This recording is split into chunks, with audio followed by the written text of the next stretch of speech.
Une cérémonie d'ouverture en hommage aux terres de rugby.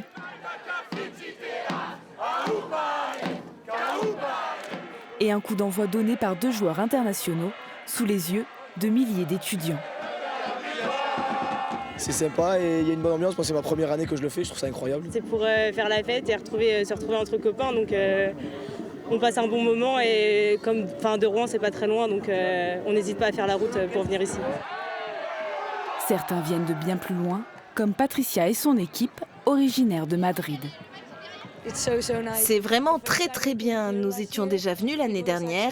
C'était tellement fou que nous avons voulu revenir. Les Ovalis de Beauvais rassemblent 104 équipes et 5 nationalités. Un tournoi universitaire qui a vu le jour il y a tout juste 30 ans. On va leur montrer les gars qui sait les mettre ici, d'accord les gars? Alors on y va, hein?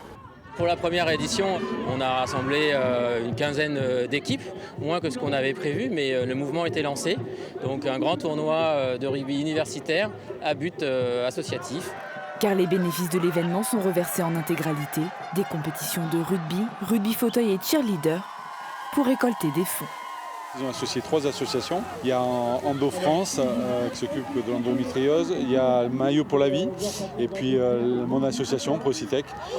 C'est bien parce que c'est une action solidaire aujourd'hui. Il n'y a pas que le sport, il n'y a pas que la fête. Ouais, la touche parfaitement captée. Pour être honnête, je ne connaissais pas du tout cet événement et quand je suis arrivée, j'ai vu l'ampleur, je me suis dit waouh, c'est pas normal qu'il n'y a pas une telle vitrine ou une médiatisation sur ce tournoi parce que c'est beau, c'est grand, il y a du monde et c'est très convivial. En 30 ans d'existence, les Ovalis ont récolté plus de 800 000 €. Les rencontres et festivités se poursuivent jusqu'à demain pour la bonne cause. Est-ce que ça va passer? Eh oui!